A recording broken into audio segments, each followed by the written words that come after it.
നമസ്കാരം, ന്യൂസ് സ്കാനിലേക്ക് ഏവർക്കും സ്വാഗതം.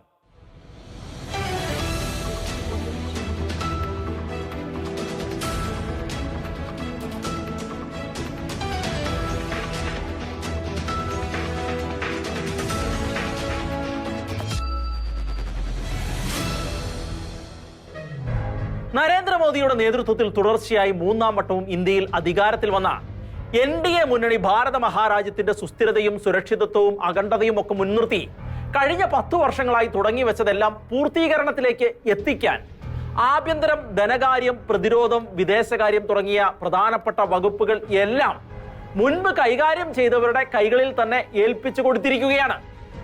തൃശൂരിൽ വൻപിച്ച ഭൂരിപക്ഷത്തിൽ ജയിച്ച സുരേഷ് ഗോപിയെയും BJP നേതാവായ ജോർജ് കുര്യനെയും മന്ത്രിമാരാക്കി കേരളത്തിന് ഇരട്ടി മധുരവും ക്രൈസ്തവ സമൂഹത്തിന് വലിയ ആഹ്ലാദവും സമ്മാനിച്ചിരിക്കുകയാണ്. പ്രധാനമന്ത്രി നരേന്ദ്രമോദി നയിക്കുന്ന മൂന്നാം NDA സർക്കാരിന് ഭാരതത്തെയും ഭാരതത്തിലെ സകല ജനങ്ങളെയും ഉന്നതിയിൽ എത്തിക്കാൻ സാധിക്കട്ടെ എന്ന് ആശംസിച്ചുകൊണ്ട് ഇന്നത്തെ ന്യൂസ് സ്കാൻ ആരംഭിക്കുകയാണ്.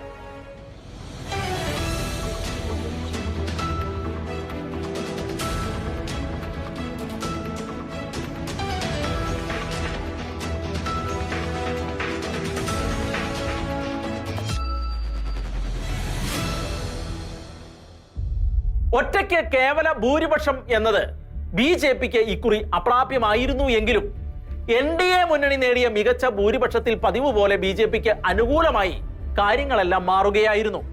ഒറ്റയ്ക്ക് 100 സീറ്റ് നേടിയ കോൺഗ്രസിന്റെയും ഇന്ത്യ സഖ്യത്തിന്റെയും പിന്തുണയോടെ പ്രധാനമന്ത്രി കസേരയിൽ ഒന്ന് അമരണമെന്ന് കലശലായ ആഗ്രഹമുള്ള നിതീഷ് കുമാറോ മറ്റോ ചേർന്നിരുന്നു എങ്കിൽ സ്ഥിതിഗതികൾ മറ്റൊന്ന് ആകുമായിരുന്നു.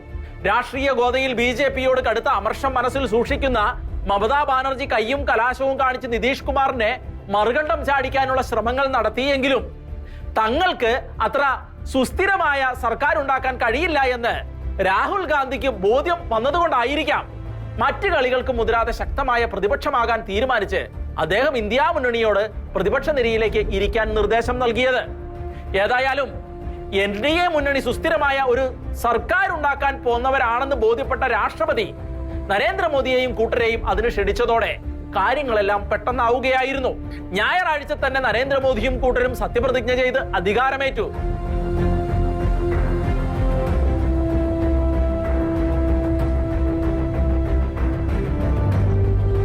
മോദിക്കൊപ്പം സത്യപ്രതിജ്ഞ ചെയ്ത് അധികാരമേറ്റത് 72 മന്ത്രിമാരായിരുന്നു.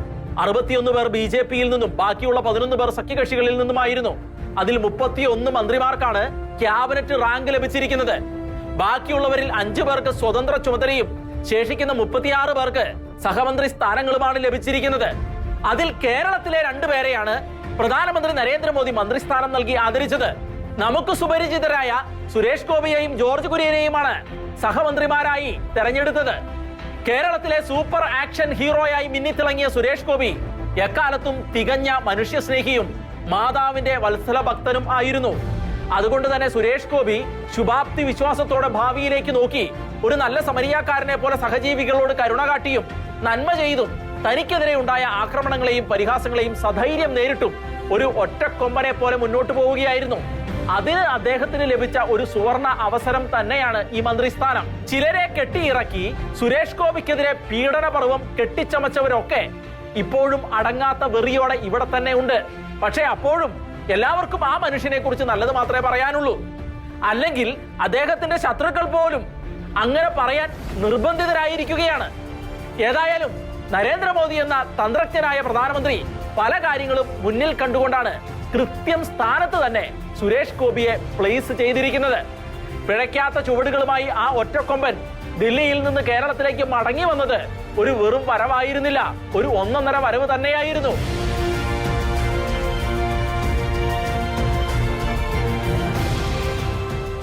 കേരളത്തിലെ ക്രൈസ്തവർക്ക് പ്രധാനമന്ത്രി നരേന്ദ്രമോദി സർപ്രൈസ് നൽകിയത് പാർട്ടിയുടെ സംസ്ഥാന ജനറൽ സെക്രട്ടറി ജോർജ് കുര്യന് മന്ത്രിസ്ഥാനം നൽകിക്കൊണ്ടായിരുന്നു.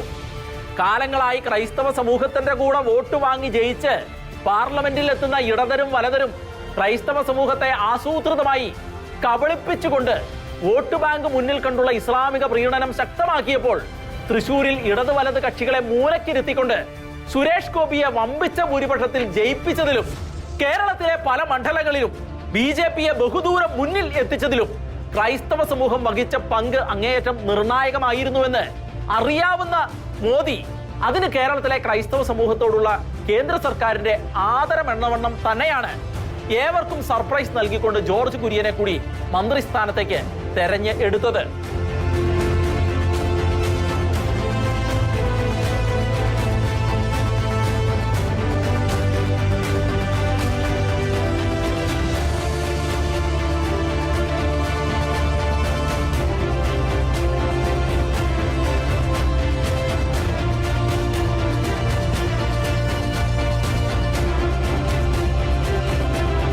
ദൈവനാമത്തിൽ സത്യപ്രതിജ്ഞ ചെയ്ത് കേന്ദ്രമന്ത്രിയായി അധികാരമേറ്റ കോട്ടയം ജില്ലയിലെ ഏറ്റുമാനൂരിന് സമീപമുള്ള കാണാക്കാരി സ്വദേശിയായ ജോർജ് കുര്യൻ ജില്ലയിലെ BJP നേതാക്കന്മാരിൽ ഏറ്റവും പ്രധാനപ്പെട്ട വ്യക്തി തന്നെയാണ്. നാട്ടകം ഗവൺമെന്റ് കോളേജിലെ പഠനകാലത്താണ് ജോർജ് കുര്യനിലെ രാഷ്ട്രീയ നേതാവിന്റെ തുടക്കം. അക്കാലത്ത് കോട്ടയത്ത് BJPക്ക് വലിയ അടിത്തറയോ സ്വന്തമായി ഓഫീസോ അണികളുടെ ശക്തമായ സാന്നിധ്യമോ ഒന്നും ഉണ്ടായിരുന്നില്ല. എങ്കിലും ആ കാലം മുതൽ BJPയിൽ ഉറച്ചുനിന്ന് പ്രവർത്തിച്ച അദ്ദേഹം നിരവധി പ്രതിസന്ധികളെയും മറ്റും മറികടന്ന് ഇപ്പോൾ നേടിയെടുത്തിരിക്കുന്നത് എല്ലാ അർത്ഥത്തിലും അയാൾ അർഹിക്കുന്ന അംഗീകാരം തന്നെയാണ്. ഒരു നിർണായക ഘട്ടത്തിൽ കേരള രാഷ്ട്രീയത്തിലെ അധികായനായിരുന്ന ഉമ്മൻചാണ്ടിക്കെതിരെ പുതുപ്പള്ളിയിൽ മത്സരിച്ചിട്ടുണ്ട് എങ്കിലും പാർലമെന്ററി രാഷ്ട്രീയത്തിൽ നിന്ന് സദാ മാറി നിന്ന ജോർജ് കുര്യൻ സംഘാടകൻ എന്ന നിലയിൽ പാർട്ടിയെ ശക്തിപ്പെടുത്താൻ നടത്തിയ നീക്കങ്ങൾ മികവുറ്റത് തന്നെയായിരുന്നു.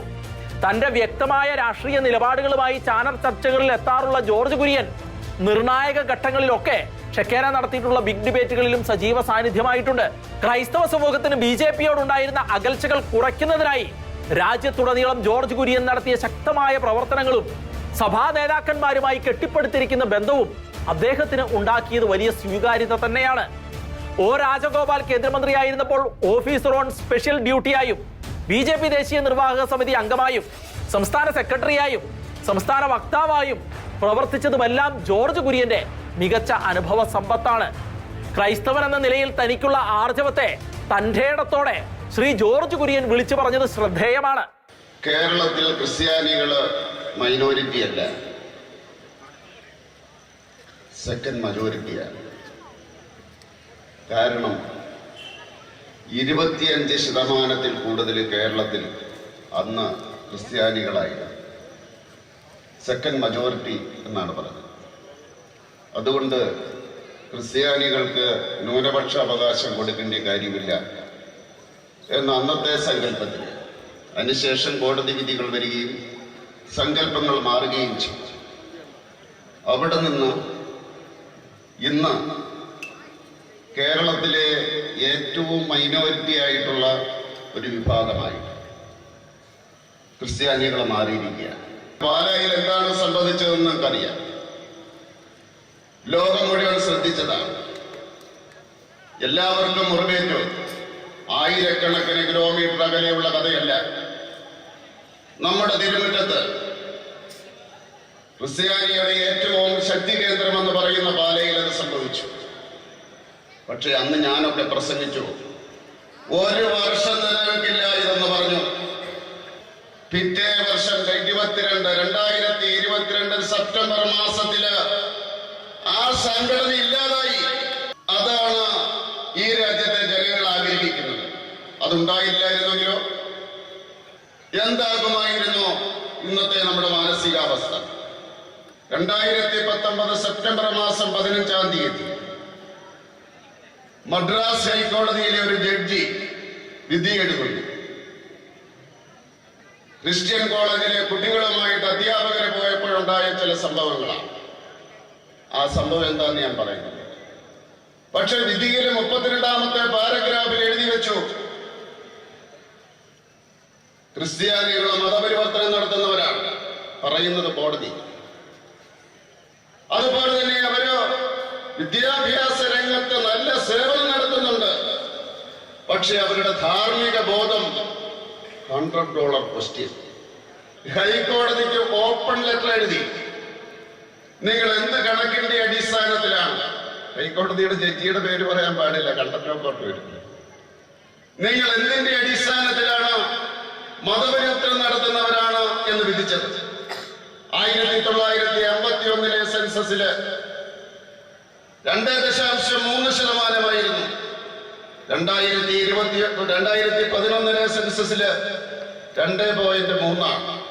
പിന്നെ ഒരു ചോദ്യം ചോദിച്ചു, മതത്തിന്റെ അടിസ്ഥാനത്തിൽ വിധി കൽപ്പിക്കാൻ ഇന്ത്യൻ ഭരണഘടനയിലോ എവിടെയാണ് എഴുതി വെച്ചിരിക്കുന്നത്?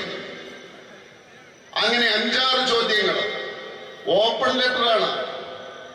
നമ്മുടെ ടൈംസ് ഓഫ് ഇന്ത്യ, ആദ്യത്തേക്ക്, അതുപോലെ ബാർ ആൻഡ് ബെഞ്ച് പോലെയുള്ള ആ ഓൺലൈനുകൾ പരസ്യമായിട്ട് അത് പ്രസിദ്ധീകരിച്ചു. അന്ന് വൈകുന്നേരം മദ്രാസ് ഹൈക്കോടതിയിലെ ഒരു വക്കീല്, എൻ്റെ സുഹൃത്ത്, അദ്ദേഹം വിളിച്ചപ്പോഴേ എനിക്ക് മനസ്സിലായി ജഡ്ജിയുടെ ആളാണ്. അദ്ദേഹം പറഞ്ഞു, കണ്ടംപ്റ്റ് ഓഫ് കോർട്ട് ഉണ്ടാവും. ഞാൻ പറഞ്ഞു, സന്തോഷം. മൈനോറിറ്റി കമ്മീഷന്റെ വൈസ് ചെയർമാൻ പരസ്യമായിട്ട് അവിടെ വന്ന് കീഴടങ്ങുന്നു. കോടതിക്ക് ധൈര്യമുണ്ടെങ്കിൽ ചെയ്യട്ടെ എന്ന് പറഞ്ഞു. പിറ്റേ ദിവസം സംഭവിച്ചത്, ഓപ്പൺ കോർട്ടിൽ 11 മണിയായപ്പോഴ് ആ ജഡ്ജി ആ പാരഗ്രാഫ്, ക്രിസ്ത്യാനിയെ അപമാനിക്കുന്ന ആ പാരഗ്രാഫ് പരസ്യമായിട്ട് ഓപ്പൺ കോർട്ടിൽ പിൻവലിച്ചു. ക്രിസ്ത്യാനിക്ക് ചങ്കൂറ്റമുണ്ടെങ്കിൽ തീർച്ചയായിട്ടും ക്രിസ്ത്യാനിയാണെന്ന് ഞാൻ പറയുവാൻ ഏത് രാഷ്ട്രീയ നേതാവാണ് ഇന്ന് കേരളത്തിൽ തയ്യാർ? കേരളത്തിലെ ഏതെങ്കിലും ക്രിസ്ത്യൻ നേതാവോ ചങ്കൂറ്റത്തോടുകൂടി പരസ്യമായിട്ട് ചാനൽ പോലെയുള്ള ഇടങ്ങളിൽ ഞാൻ ക്രിസ്ത്യാനിയാണോ എന്ന് അഭിമാനിക്കുന്നു എന്ന് പറയാൻ നിങ്ങൾ കേട്ടിട്ടുണ്ടോ? അതുകൊണ്ട് എനിക്ക് പറയാനുള്ളത്, തീർച്ചയായിട്ടും ആ ഐക്യമാണ് വേണ്ടത്. ബാക്കിയുള്ള കഥകൾ തീർച്ചയായിട്ടും തെളിയിക്കപ്പെടുക തന്നെ ചെയ്യും. എന്റെ ഹൃദയത്തിലേക്ക് ആഞ്ഞിറങ്ങുന്ന ചില വിമർശനങ്ങളുണ്ടായി. അത് വാക്ക് കൊണ്ടല്ല തെളിയിക്കേണ്ടത്, പ്രവൃത്തി കൊണ്ടാണ് തെളിയിക്കേണ്ടത്. അദ്ദേഹത്തിന്റെ പേരിൽ മാത്രമേ ക്രൈസ്തവ അംശമുള്ളൂ, ഇയാൾക്കടുത്ത ഹൈന്ദവവാദിയാണെന്നൊക്കെ ചിലർ പ്രചരിപ്പിച്ചു എങ്കിലും കേന്ദ്രമന്ത്രി ആയതിനു ശേഷം ഏഷ്യാനെറ്റിന് നൽകിയ പ്രത്യേക അഭിമുഖത്തിൽ തന്റെ സാമുദായികവും മതപരവുമായ നിലപാടുകൾ അദ്ദേഹം വ്യക്തമായി തന്നെ വെളിപ്പെടുത്തുകയുണ്ടായി. ഞാൻ നാട്ടിലുള്ള അവസരത്തിൽ എൻ്റെ പള്ളിയിൽ പോവുകയും ഞായറാഴ്ചകളിൽ കുർബാനയിൽ പങ്കെടുക്കുകയും പിന്നെ അവിടെ അത് ചെറുപ്പമല്ലേ, കുറച്ച് ആക്ടിവിറ്റീസൊക്കെ ഉണ്ടായിരുന്നു പള്ളി കേന്ദ്രീകരിച്ച്. അപ്പോൾ എൻ്റെ പള്ളി എന്ന് പറയുന്നത് പാലാ രൂപതയിലെ നമ്പ്യാകുളം പള്ളിയാണ്. എനിക്കിത് കിട്ടിയതിന് ശേഷം ഞാൻ എൻ്റെ പള്ളിയിലെ വികാരിയെ വിളിച്ചു. ഞാൻ വിളിച്ച് പറഞ്ഞത്, അച്ഛാ പൊയ്ക്കാരൻകാരായിലെ ജോർജ് കുര്യനാണ് എന്നാണ് പറഞ്ഞത്. കേന്ദ്രമന്ത്രി ജോർജ് കുര്യൻ എന്നല്ല പറഞ്ഞത്. അതാണ് അവിടുത്തെ രീതി. പള്ളിയുടെ എല്ലാ നിർദ്ദേശങ്ങളും അനുസരിക്കുകയും ഉത്തമ കത്തോലിക്കനായിട്ടാണ് ഇതുവരെയും വന്നിട്ടുള്ളത്. ന്യൂനപക്ഷ ക്ഷേമവും ഫിഷറീസും മൃഗസംരക്ഷണവും ക്ഷീരവികസനവുമാണ് ജോർജ് കുര്യന് കൈകാര്യം ചെയ്യേണ്ടതിനായി പ്രധാനമന്ത്രി നൽകിയിരിക്കുന്ന വകുപ്പുകൾ. ഈ 4 വകുപ്പുകളും സാധാരണക്കാരുടെ ഇടയിലേക്ക് ഇറങ്ങിച്ചെല്ലാൻ കഴിയുന്ന വകുപ്പുകൾ തന്നെയാണ്. അതെന്തായാലും ക്രൈസ്തവ സമൂഹത്തിന് ഒരു വലിയ അംഗീകാരവും കാലങ്ങളായി അവർ അനുഭവിക്കുന്ന അവഗണനകളിൽ നിന്നുള്ള ഒരു ശക്തമായ തിരിച്ചുവരവ് കൂടെയാണെന്ന കാര്യം അനൽപമായ സന്തോഷത്തോടെ തന്നെ വിളിച്ചു പറയുകയാണ്. കാരണം കേരളത്തിൽ കഴിഞ്ഞ കുറെ കാലങ്ങളായി അത്തരത്തിൽ ന്യൂനപക്ഷ ക്ഷേമം എന്നൊരു വകുപ്പ് ഉണ്ടെങ്കിലും ക്രൈസ്തവ സമുദായത്തിൽ പറഞ്ഞ ഒരു നേതാവിനെയും ആ വകുപ്പിന്റെ അടുത്തേക്ക് പോലും ഇവിടുത്തെ ഇടത് വലത് കക്ഷികൾ അടുപ്പിച്ചിരുന്നില്ല. 1ാം പിണറായി മന്ത്രിസഭയിൽ കടുത്ത ഇസ്ലാമികവാദിയും മുൻ സിമി നേതാവുമായിരുന്ന KT ജലീലായിരുന്നു ആ വകുപ്പ് കൈയാളിയത്. തികച്ചും പക്ഷപാതപരമായി ന്യൂനപക്ഷ ആനുകൂല്യങ്ങൾ നൽകിയ ജലീലിനെതിരെ ക്രൈസ്തവർ ശക്തമായ പ്രതിഷേധങ്ങൾ നടത്തിയതിനാലും ലോകായുക്ത ജലീലിനെ അയോഗ്യനാക്കിയതിനാലും മുഖ്യമന്ത്രി ആ വകുപ്പ് എടുത്ത് കയ്യിൽ പിടിച്ചെങ്കിലും വലിയ ബഹളമൊക്കെ ഒന്ന് അടങ്ങിയപ്പോൾ ഒതുക്കത്തിൽ അത് കൊണ്ടുപോയി വി അബ്ദുറഹ്മാന്റെ കയ്യിൽ കൊടുത്തിരിക്കുകയാണിപ്പോൾ. ഇത്തരത്തിൽ ക്രൈസ്തവർ കാലങ്ങളായി അനുഭവിക്കുന്ന ഉച്ചനീചത്വങ്ങൾക്കും അടക്കിപ്പിടിച്ച ധാർമ്മിക രോക്ഷങ്ങൾക്കും ഒരു ശമനം തന്നെയാണ് നരേന്ദ്രമോദി ജോർജ് കുര്യനിലൂടെ നൽകിയിരിക്കുന്നത്. കേരളത്തിലുടനീളമുള്ള ക്രൈസ്തവ സ്ഥാപനങ്ങളിലെ പരിപാടികളിൽ പലതിലും മുഖ്യ അതിഥിയായി പങ്കെടുത്തിട്ടുള്ള ജോർജ് കുര്യൻ അവർക്കിടയിൽ ഉണ്ടാക്കാൻ പോകുന്നത് നിർണായകമായ സ്വാധീനം തന്നെയായിരിക്കും. കഴിഞ്ഞ കുറെ കാലങ്ങളായി കേരളത്തിലെ ക്രൈസ്തവ വിഭാഗത്തിൽപ്പെട്ട ഒരു പ്രധാന വിഭാഗമായ വിഴിഞ്ഞത്തെയും മറ്റും മത്സ്യത്തൊഴിലാളികൾ അനുഭവിച്ചുകൊണ്ടിരിക്കുന്നത് അങ്ങേയറ്റം ഭീകരമായ കഷ്ടങ്ങളും ദുരിതങ്ങളുമാണ്. അതിജീവനത്തിന് വേണ്ടി സമരം ചെയ്തുകൊണ്ടിരിക്കുന്ന അവരെ രാജ്യദ്രോഹികളായി ചിത്രീകരിക്കാനും കള്ളക്കേസിൽ കുടുക്കി തല്ലിച്ചതയ്ക്കാനും അവരെയും അവരുടെ പുരോഹിത ശ്രേഷ്ഠന്മാരെയും കേട്ടാലറയ്ക്കുന്ന അസഭ്യം പറയാനുമാണ് കേരളത്തിലെ സർക്കാരും ഫിഷറീസ് മന്ത്രിയും പിന്നെ പാർട്ടിയുടെ കയ്യാളുകളും താല്പര്യം കാട്ടിയത്. എന്നാൽ കേന്ദ്ര സർക്കാരിലെ ന്യൂനപക്ഷത്തിന്റെയും പിന്നെ ഫിഷറീസ് വകുപ്പിന്റെയും മന്ത്രി എന്ന നിലയിൽ ജോർജ് കുര്യൻ അതേക്കുറിച്ച് ജനം ടിവിയോട് പറഞ്ഞ കാര്യങ്ങൾ ശ്രദ്ധേയമായിരിക്കുകയാണ്. അത് അവിടെ ജനങ്ങളുമായിട്ട് പോയി സംസാരിച്ചിട്ട് അവരുടെ പ്രശ്നങ്ങൾ പഠിച്ചതിന് ശേഷം അതിൻ്റെ അടിസ്ഥാനത്തിൽ അതിനൊരു പദ്ധതി ഉണ്ടാക്കി നടപ്പിലാക്കാനായിരിക്കും ശ്രമിക്കുക. തീർച്ചയായിട്ടും ന്യൂനപക്ഷ വിഭാഗങ്ങളിൽപ്പെട്ടവർക്കുള്ള പദ്ധതികൾ നടപ്പിലാക്കുക എന്നുള്ളതാണ് സർക്കാരിൻ്റെ പദ്ധതി നടപ്പിലാക്കുക എന്നുള്ളതാണ് എൻ്റെ കർത്തവ്യം. അതെല്ലാ ന്യൂനപക്ഷ വിഭാഗങ്ങളിലും അത് നടപ്പിലാക്കാനുള്ള ആത്മാർത്ഥമായിട്ടുള്ള ശ്രമം എൻ്റെ ഭാഗത്തു നിന്നുണ്ടാവും. അതായിരിക്കും ഞാൻ ശ്രമിക്കുക. ഇത്തരത്തിൽ മത്സ്യത്തൊഴിലാളി മേഖലയിലും തീരദേശ മേഖലയിലും ശക്തമായ സ്വാധീനമായിരിക്കും ജോർജ് കുര്യൻ വഴി BJP ഉറപ്പിക്കാൻ പോകുന്നത്.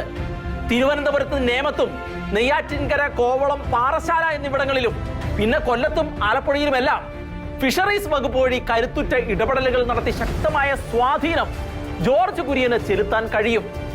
സുരേഷ് ഗോപിയും ജോർജ് കുര്യനും കേരളത്തിന് ഇരട്ടി മധുരത്തിന്റെ സന്തോഷം നൽകിയപ്പോൾ അത് ഉൾക്കൊള്ളാനോ സന്തോഷിക്കാനോ കഴിയാതെ ചിലരെല്ലാം വീർപ്പുമുട്ടുകയാണ്. പണ്ട് കാഞ്ഞിരപ്പള്ളിയിൽ നിന്ന് ഇടത് സ്വതന്ത്രനായി മത്സരിച്ച് നിയമസഭയിലെത്തിയ അൽഫോൺസ് കണ്ണന്താനം പിൽക്കാലത്ത് മലക്കം മറിഞ്ഞ് BJPയിലെത്തുകയും മന്ത്രിയാവുകയും ചെയ്തപ്പോൾ പാർട്ടിയുടെ അതിരിനും വരമ്പുകൾക്കും അപ്പുറത്തു നിന്നുകൊണ്ട് ചിലർ പ്രമുഖ പുള്ളികൾ ആശംസിച്ചത് കേന്ദ്രത്തിൽ കേരളത്തിന്റെ ശബ്ദം ആകണമെന്നായിരുന്നു. രാജസ്ഥാനിൽ നിന്നും രാജ്യസഭ വഴി മന്ത്രിയായ അൽഫോൺസിനോട് കേരളത്തിലെ ശബ്ദമാകാൻ ആശംസിച്ചവർ സാംസ്കാരിക കേരളത്തിന്റെ പ്രതിനിധിയായി ദില്ലിയിൽ എത്തി മന്ത്രിയായ സുരേഷ് ഗോപിക്കും പിന്നെ ജോർജ് കുര്യനും ആശംസ നൽകാൻ പോലും ആകാതെ സപ്ത നാഡികളും തളർന്ന് ഇരിപ്പായി പോയി എന്നല്ലാതെ എന്തു പറയാനാണ്. എല്ലാവരെയും ഉൾക്കൊണ്ട് ശാന്തവും സൗമ്യവുമായ തന്റെ സ്വഭാവ ഗുണം കൊണ്ട് എല്ലാവരെയും കയ്യിലെടുത്ത് ജോർജ് കുര്യന് മികച്ച പ്രവർത്തനം കാഴ്ചവെക്കുമെന്ന് നമുക്ക് പ്രതീക്ഷിക്കാം. കേരളത്തിന് അഭിമാനമായ കേന്ദ്രമന്ത്രി സുരേഷ് ഗോപിക്കും ക്രൈസ്തവ സമൂഹത്തിന്റെ കാലങ്ങൾ നീണ്ട ഇച്ഛാഭംഗങ്ങൾക്ക് ശമനമായി ക്രൈസ്തവർക്ക് അഭിമാനമായി മന്ത്രിസ്ഥാനത്തേക്ക് എത്തിയ ജോർജ് കുര്യനും ഷെക്കേന ന്യൂസിന്റെ അനുമോദനങ്ങളും അഭിവാദ്യങ്ങളും നേരുകയാണ്.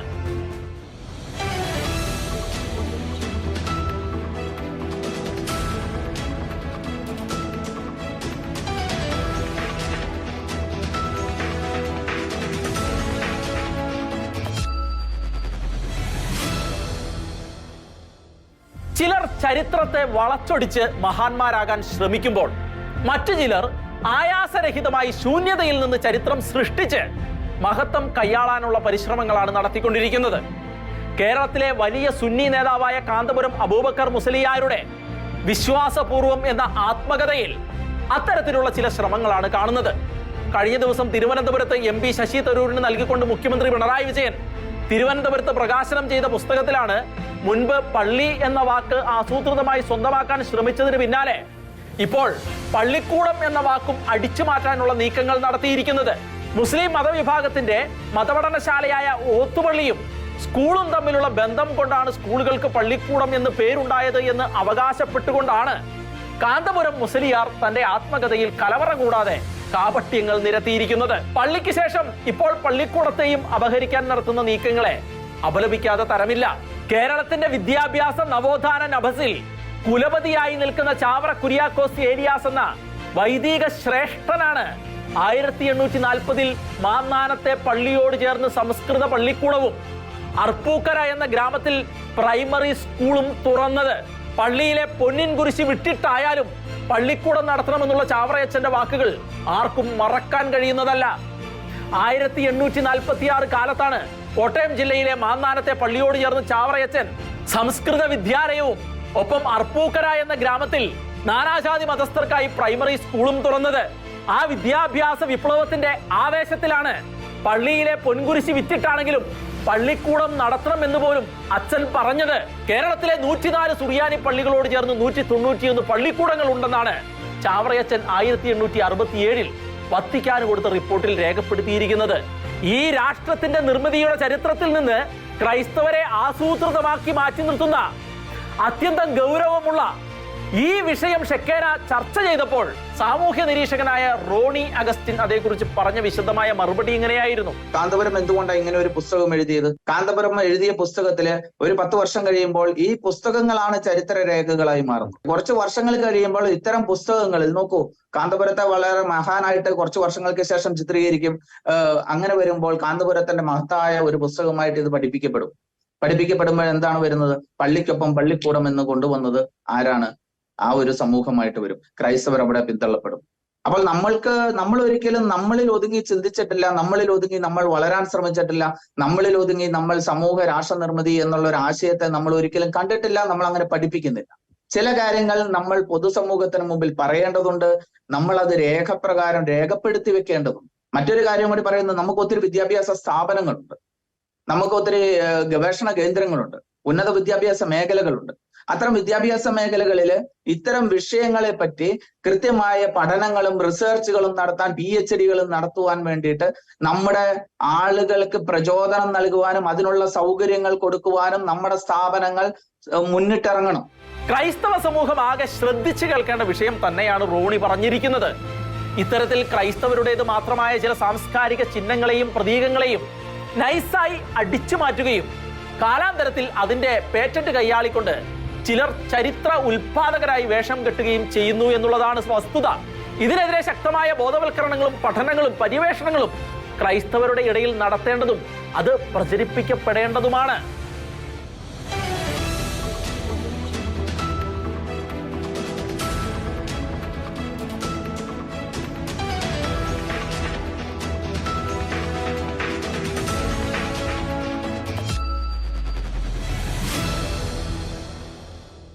തികച്ചും അവിചാരിതമായി കുവൈറ്റിൽ കത്തിപ്പടർന്ന തീനാളം വിഴുങ്ങിക്കളഞ്ഞത് വിലപ്പെട്ട ജീവനുകളും കേരളത്തിലെ അനേകം കുടുംബങ്ങളുടെ സ്വപ്നങ്ങളും പ്രതീക്ഷകളുമാണ്. അടുത്ത കാലത്തുണ്ടായ ഏറ്റവും വലിയ ആ ദുരന്തത്തിന്റെ മുന്നിൽ അശ്രുപുഷ്പങ്ങളും സഹോദരങ്ങളുടെ കുടുംബങ്ങൾക്ക് പ്രാർത്ഥനകളും നൽകി ആശംസിച്ചുകൊണ്ട് ഇന്നത്തെ ന്യൂസ് ക്യാൻ സമാപിക്കുകയാണ്.